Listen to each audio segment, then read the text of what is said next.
So hello everyone, welcome back. आज day 2 यानी LIFO method. इसका पहले वाला क्लास में क्या हुआ था, फिफो। अब की आज का क्लास में है लिफो। तो LIFO means last in first out. जो लास्ट में आया है वो फर्स्ट में जाएगा, यानी जो बाद में आया है वो पहले जाएगा। तो लास्ट इन फर्स्ट आउट में एक सम्स जो स्क्रीन में दिखता होगा, स्क्रीन में मिल जाएगा, दिखेगा। वो क्वेश्चन को सब कोई नोट डाउन कर लेना, ठीक है। उसका नोट डाउन करने के बाद सम्स को पहले समझना, समझने के बाद खुद से अपने से नहीं देखकर बनाना, तब जाके समझ में आएगा।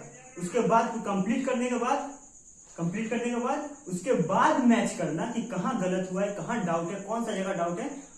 उसके बाद फिर करेक्शन करना, ठीक है।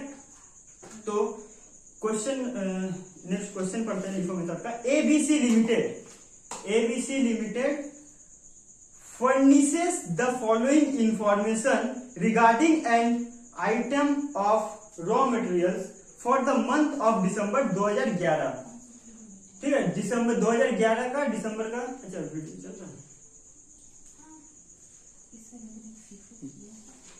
तो दिसंबर का 2011 का दिसंबर मंथ में, दिसंबर महीना में क्या हुआ था कि एक स्टोर लेजर हुआ था। एक स्टोर लेजर अकाउंट ये बनाया गया था। ये फॉर्मेट पीछे दिखता है, वो फॉर्मेट है, सेम फॉर्मेट जैसे फिफो में है वैसे ही लिफो में भी रहेगा, वैसे सिंपल एवरेज में भी रहेगा, सेम वेटेड एवरेज में भी रहेगा। फॉर्मेट कुछ चेंज नहीं होगा, फॉर्मेट सेम ही रहेगा, ठीक है। तो अब बात है कि इसमें क्वेश्चन पढ़ते हैं 1 दिसंबर क्या हुआ था। ओपनिंग स्टॉक 50,000, 3 रुपया पर यूनिट, 3 रुपया का यूनिट में। उसके बाद उसी दिन 1 दिसंबर को ही परचेस किया गया, क्योंकि स्टॉक कम पड़ गया।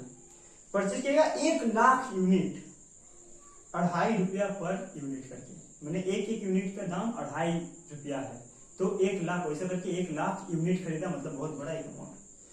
20 तारीख को 20 दिसंबर क्या है, इशू हुआ है, मतलब यूज हो गया है, इशू हुआ है 1,40,000 यूनिट। उसके बाद 30 तारीख को परचेस हुआ है 50,000 यूनिट, 3 रुपया करके। अब बताया कि ABC limited uses LIFO method of stock valuation for the set period, compute value of inventory means जो हम लोग निकालते थे क्लोजिंग स्टॉक, वैसा वैल्यू ऑफ इन्वेंटरी, ठीक है। मतलब वही क्लोजिंग स्टॉक निकालना, कितना इन्वेंटरी बचा है लास्ट तक, इन्वेंटरी का अमाउंट वैल्यू निकालना है, तो वो निकालना है। और एक क्या निकालना है, amount of cost of goods sold. Cost of goods sold का अमाउंट भी निकालना है, जो दिसंबर महीना का 2011 का दिसंबर महीना में हुआ है, ठीक है। लो, तो मेन सम्स में आते हैं, क्या था, लिफो मेथड, ठीक है। लिफो यानी लास्ट इन फर्स्ट आउट, ठीक है, लास्ट इन फर्स्ट आउट। अच्छा, अब क्या है, 1 दिसंबर 2000 कितना था, 11 था, 2011। 1 दिसंबर 2011 को ओपनिंग स्टॉक ओपन हुआ था, मैंने ओपन किया गया था मैन्युफैक्चरर। वो स्टॉक से कितना स्टॉक था, 50,000, यही ना, 50,000 यूनिट, कितना रुपए करके, 3 रुपए करके, कितना हुआ, मल्टीप्लाई करके 1.5 लाख, ये हो गया ओपनिंग स्टॉक, ठीक है, समझ में आया। उसके बाद क्या होता, परचेस हुआ था 1 लाख यूनिट, कितना रुपया गया, 2.5 रुपया, 1 रुपया 2 रुपया 50 पैसा। तो सेम डेट को ही परचेस किया गया था, कितना, 1 लाख यूनिट, 2 रुपया 50 पैसा, कितना होगा, 2,50,000। बहुत अच्छा कैलकुलेशन है। तो अब मेरे पास टोटल कितना सारा ये स्टॉक है, एक 50,000 वाला स्टॉक जो 3 रुपया करके 1.5 लाख रुपया है, 1.5 लाख रुपया का स्टॉक है। एक है 1 लाख का स्टॉक, ठीक है, जो 2 रुपया 50 पैसा करके है, कितना, 2.5 लाख रुपया का स्टॉक है, ठीक है।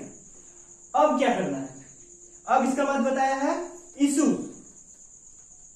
20 तारीख को, 20 दिसंबर 2011 को इशू हुआ है, तो रिसीप्ट का कॉलम ब्लैंक, इशू का कॉलम है, कितना इशू हुआ है? 1,40,000। अच्छा, अब बात हो रहा है क्या करें, हम लोग बना रहे हैं लिफो मेथड। पहले हमको मेथड समझना है कि मेथड हम कौन सा मेथड बना रहे हैं। ठीक है, जब भी इशू होगा ना, हम पहले नजर जाएगा हम कौन सा मेथड बना रहे हैं। ठीक है, उसका बाद कैलकुलेशन करना। ठीक है, बहुत सारे कंफ्यूज हो जाता है क्वेश्चन कि लिफो में बना रहे हैं। अब फीफो बहुत टाइम से यूज कर बनाते बनाते प्रैक्टिस करते हुए दिमाग में खाली फीफो घूम रहा, फीफो। अब कैलकुलेशन फीफो का हो गया, बस गलत। बनाने वाला लिफो, बना दे फीफो। तो यहाँ पर पहले लिफो बनाने को बोला है, तो मेरे पास 1,40,000 यूनिट हमको इशू करना है, मतलब यूज करना है। तो 1,40,000 जो लास्ट में लिफो मतलब कि जो लास्ट में है वो लास्ट में वो पहले जाएगा।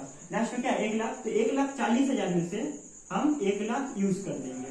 ठीक है, कितना 1 लाख पूरा यूज हो गया, 2.5 रुपया करके 2,50,000 अमाउंट बढ़ गया। अब कितना बचा है? 1,40,000 बोला था ना यूज करना है, इशू हुआ था, तो 1 लाख तो यूज कर लिए, बचा 40,000। तो 40,000 किससे लेंगे? 1 लाख तो पूरा खत्म, बचा कुचा है 50,000, 50,000 से 40,000 ले लेंगे। 40,000 ले लिए, कितना का 50,000 यूनिट से हम ले रहे हैं, तो 50,000 यूनिट का कितना रेट है? 3 रुपया है। तो जो जिससे हम यूज करेंगे उसी का ही रेट लेंगे। तो 50,000 का यूज करें तो 3 रुपया रेट, तो 40,000 इंटू 3 1,20,000। अच्छा, तो आपका पूरा खत्म हो गया है? नहीं हुआ है, कितना बचा है? 40,000 50,000 माइनस करने से कितना होगा? 10,000। 10,000 यूनिट बचा हुआ है, अभी भी मेरे पास है स्टॉक में। कितना रेट का? 3 रुपया का। तो कितना बचा? 30,000। ठीक है, अब क्या करना है? 20 तारीख तो हो गया, अब करना है 30 तारीख का। 30/12/11 मतलब 30 दिसंबर 2011। तो क्या हुआ था? परचेस हुआ था, कितना? 50,000। तो 50,000 परचेस हुआ, मतलब रिसिप्ट का कॉलम है कितना रुपया करके? 3 रुपया। सेम 1.5 लाख। इशू तो हुआ नहीं है, इशू में ब्लैंक। मेरे पास पहले से कितना था? 10,000 रुपया, 10,000 क्वांटिटी था, 3 रुपया करके 30,000। ठीक है, नया कौन सा ऐड हुआ? 50,000। 50,000 क्वांटिटी ऐड हुआ है, कितना रुपया करके? 3 रुपया। सेम क्वांटिटी, सेम रेट, तो सेम 1.5 लाख। 1.5 लाख रुपीज हो गया। अच्छा, अभी कुछ और बताया है? कुछ करना है और? अभी और क्वेश्चन में कुछ है? कुछ नहीं है, तो क्या करेंगे? अब वैल्यू ऑफ क्लोजिंग स्टॉक निकालना है, कितना है? अच्छा, क्लोज कितना में हुआ है? इससे पहले जो सम्स करवाए थे उसमें एक चीज देखने का था, हम जब क्लोज किए थे ना, सिंगल नंबर था, सिंगल क्वांटिटी था, सिंगल नंबर था, पर इसमें क्लोजिंग तो हुआ है double double double double double double. ठीक है, तो नॉर्मल हम लोग चार्ट में क्लोजिंग स्टॉक तो लिख देंगे। ठीक है, लेकिन इसका मेन अभी भी थोड़ा सा कैलकुलेशन बाकी है। ये जो यहाँ पर का वैल्यू ऑफ इन्वेंटरी बोला हुआ था। ठीक है, क्वेश्चन में चेक करना, वैल्यू ऑफ इन्वेंटरी मतलब क्लोजिंग स्टॉक का वैल्यू। तो यहाँ पर ए का क्या है? वैल्यू ऑफ इन्वेंटरी कितना है? अच्छा, वैल्यू ऑफ इन्वेंटरी, इन्वेंटरी का वैल्यू निकालना है, लेकिन स्टॉक नहीं, वैल्यू। तो इसमें कितना है? 1.5 लाख है प्लस 30,000 भी तो है, दोनों ही तो क्लोजिंग है, तो टोटल कितना है? 1,80,000। 1,80,000 रुपया हो रहा है total inventory, total closing stock है। इसके बाद क्या है?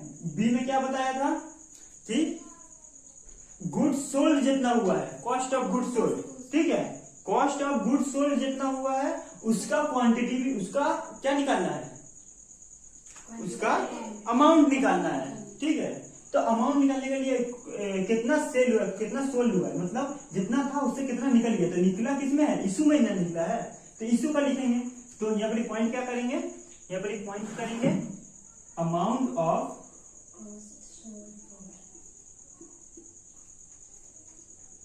कॉस्ट सोल्ड फॉर 31 दिसंबर का बताया था ना, तो 31 दिसंबर 2011। ठीक है, 2011 31 दिसंबर का 2011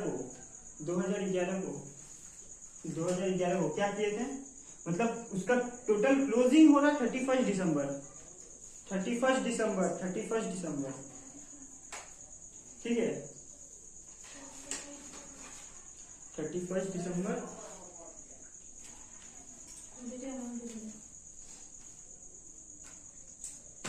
अच्छा हाँ तो सही है। तो 31 दिसंबर को 2011 31 दिसंबर को टोटल कितना मेरा सेल हुआ है, ठीक है। तो 31 दिसंबर को तो कुछ सोल्ड ही नहीं हुआ है, पर हमको यहाँ पे क्या बोला है, अच्छा से क्वेश्चन को समझना। बोला है कि amount of cost sold, amount of cost sold 31 दिसंबर आने तक, 31 दिसंबर मतलब पूरा ये एकदम एंडिंग डेट में, कितना एंडिंग डेट तक जब से स्टार्ट हुआ है 1 तारीख से लेकर 31 तारीख, मैंने दिसंबर तो पूरा 31 तारीख तक है ना, तो 31 तारीख तक कितना टोटल कितना सोल्ड हो गया है। ये नहीं बोला है कि 31 तारीख का भी कोई एक इशू है या फिर 31 तारीख का भी हम कुछ दिखाएंगे, ऐसा नहीं बोला। बोला है कि 31 तारीख तक कितना चीज सोल्ड हुआ है, कितना क्वांटिटी सोल्ड हुआ है, कितना अमाउंट सोल्ड हो गया है, ठीक है। तो 31 दिसंबर तक हमको अभी तक कितना सोल्ड हुआ है, ये 31 दिसंबर का वैल्यू नहीं बोला है, 31 दिसंबर तक कितना हुआ है सोल्ड। तो यहाँ पर क्वांटिटी कितना है 1,40,000 प्लस कर देंगे तो कितना होगा 1,40,000 और अमाउंट कितना है, अमाउंट इसी का 2.5 लाख और 1,20,000 कितना 3,70,000। चलो बन गया, ये हो गया टोटल कंप्लीट आंसर, ठीक है। वीडियो यहीं पे खत्म, ठीक है। लिफो मेथड समझ में आया होगा, नहीं समझ में आया तो कमेंट में एक बार बोल देना, नया वीडियो बना के अपलोड कर देंगे, ठीक है। Doubt clear. Thank you so much.